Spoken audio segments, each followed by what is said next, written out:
سامعین کرام، السلام علیکم ورحمۃ اللہ وبرکاتہ۔ آج بروز چہارشنبہ ہے، شعبان المعظم کی 29 تاریخ، 8واں مہینہ 1447 ہجری ہے، انگریزی کی 18 تاریخ 2واں مہینہ 2026 عیسوی ہے۔ تاریخ اسلام حضرت حکیم بنت حارث رضی اللہ تعالی عنہ۔ حکیم بنت حارث حضرت اکرمہ کی بیوی اور حضرت خالد بن ولید کی بھانجی تھی۔ فتح مکہ کے وقت حضور صلی اللہ علیہ وسلم کے اخلاق و اعلیٰ کردار اور رحم و کرم کو دیکھ کر انہوں نے اسلام قبول کر لیا، جبکہ ان کے شوہر حضرت اکرمہ موت کے خوف سے مکہ چھوڑ کر یمن چلے گئے تھے۔ حکیم نے ان کے لیے آپ صلی اللہ علیہ وسلم سے امان طلب کیا اور انہیں بلا کر لائیں۔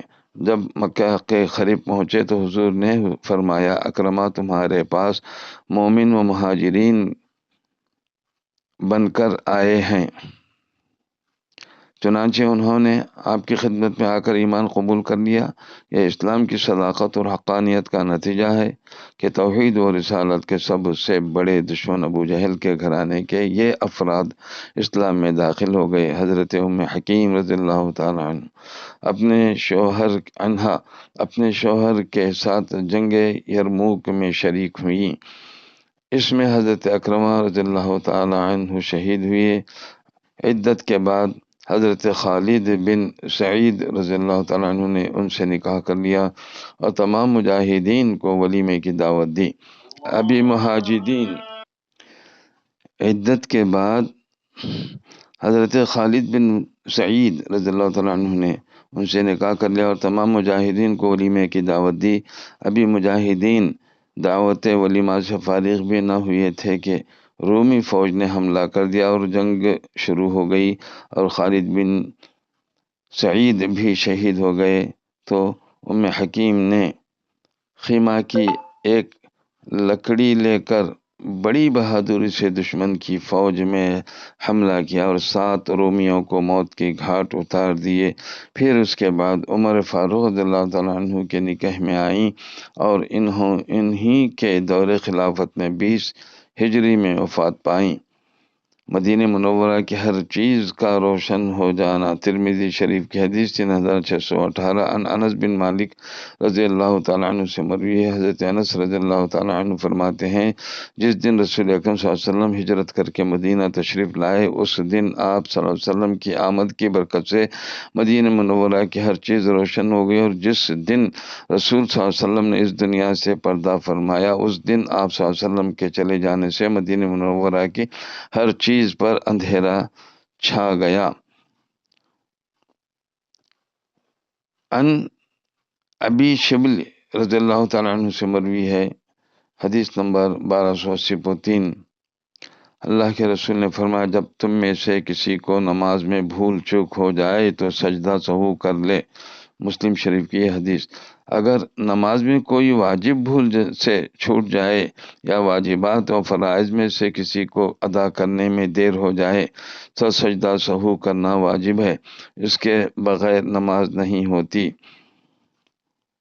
مسلم شریف کی ایک حدیث ہے 3334 ان ابی ہریرہ رضی اللہ تعالیٰ عنہ سے مروی ہے، رسول صلی اللہ علیہ وسلم جب پھل کھاتے تو یہ دعا پڑھتے، اللہم بارک لنا فی ثمرنا وبارک لنا فی مدینتنا وبارک لنا فی ساعنا وبارک لنا فی مدنا۔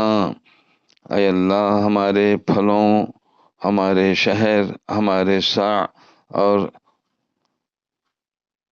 مد یعنی تولنے اور ناپنے کے پیمانوں میں برکت عطا فرما دے۔ باوضو سونا۔ ابو داؤد کی ایک حدیث ہے 5040 ان سعد بن جبل رضی اللہ تعالیٰ عنہ سے مروی، اللہ کے رسول نے فرمایا، جو بھی مسلمان وضو کر کے اللہ تعالیٰ کا ذکر کرتے ہوئے سوتا ہے، پھر رات میں بیدار ہو کر اللہ سے دنیا اور آخرت کی بھلائی کا سوال کرتا ہے تو اللہ تعالیٰ اسے دے دیتا ہے۔ سورہ احزاب آیت نمبر 50 پر 7 میں اللہ فرماتا ہے، جو لوگ اللہ کو ناراض کرتے ہیں اور اس کے رسول کو تکلیف پہنچاتے ہیں تو ان پر اللہ تعالیٰ دنیا و آخرت میں لعنت کرتا ہے، اور اللہ تعالیٰ نے ان کے لیے ذلیل و رسوائی کرنے والا عذاب تیار کر رکھا ہے۔ سورہ تکاثر آیت نمبر 1 سے 3 تک اللہ فرماتا ہے، مال و اولاد کی کثرت اور دنیا کے سامان پر فخر کرنے تم کو غافل کر دیا ہے یہاں تک کہ تم قبرستان جا پہنچتے ہو۔ ہرگز ایسا نہ کرو، تم کو بہت جلد معلوم ہو جائے گا۔ آخرت کے بارے میں قبر کیا کہتی ہے؟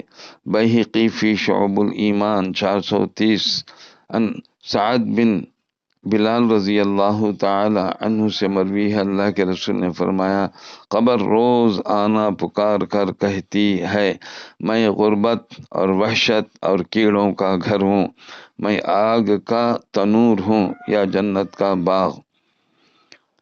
طب نبوی سے علاج، ابو داؤد کی حدیث 3680 نشہ آور چیزوں سے احتیاط کرنا۔ حضرت ام سلمہ رضی اللہ تعالی عنہ فرماتی ہیں کہ رسول صلی اللہ علیہ وسلم نے ہر نشہ والی اور عقل میں خرابی پیدا کرنے والی چیزوں سے روکا ہے۔ اتبا لکھتے ہیں کہ نشہ والی چیزوں کے نقصان دہ اثرات سے سب سے زیادہ دماغ پر ظاہر ہوتے ہیں، لہذا اس سے بچنے کی کوشش کرنی چاہیے۔ مسلم شریف کی حدیث ہے 6570 پر 2 ان ابی ذر رضی اللہ تعالی عنہ سے مروی ہے، رسول اللہ صلی اللہ علیہ وسلم نے فرمایا، اللہ تعالیٰ فرماتا ہے، اے میرے بندو، میں نے اپنے اوپر اور تمہارے اوپر ظلم کو حرام کر دیا ہے، لہذا تم آپس میں ایک دوسرے پر ظلم نہ کرو۔ اے میرے بندو، تم میں کا ہر آدمی سیدھی راہ سے بھٹکا ہوا ہے مگر میں جس کو ہدایت سے نواز دوں، لہذا تم مجھ سے ہدایت طلب کرو، میں تم کو ہدایت دوں گا۔ اے میرے بندو، تم میں کا ہر آدمی بھوکا ہے مگر میں جس کو کھلاؤں، لہذا مجھ سے کھانا طلب کرتے رہو، میں دیتا رہوں گا۔ اے میرے بندو، تم میں کا ہر آدمی ننگا ہے مگر جس کو میں کپڑے پہنا دوں، لہذا تم مجھ سے کپڑا طلب کرتے رہو، میں دیتا رہوں گا۔ اے میرے بندو، تم رات دن گناہ کرتے رہتے ہو اور گناہ معاف کرنے والا میں ہی ہوں، لہذا تم مجھ سے مغفرت طلب کرتے رہو، میں معاف کرتا رہوں گا۔ وآخر دعوانا الحمدللہ رب العالمین۔ پروردگار عالم، آج کے دونوں چیزوں میں جو ہدایت لوگوں تک پہنچائی گئی ہے اس کے اندر کہیں غلطیاں سرزد ہے تو یا اللہ تو مجھے معاف کرتے ہوئے ہم تمام مسلمانوں کے اگلے پچھلے گناہوں کو معاف کرتے ہوئے ہم کو سیدھی راہ پر چلنے کی اور رمضان شریف کا احترام کرنے کی، رمضان کے روزے رکھنے کی مرد اور مسلمان عورتوں کو ہدایت عطا فرما دے۔ السلام علیکم ورحمۃ اللہ وبرکاتہ۔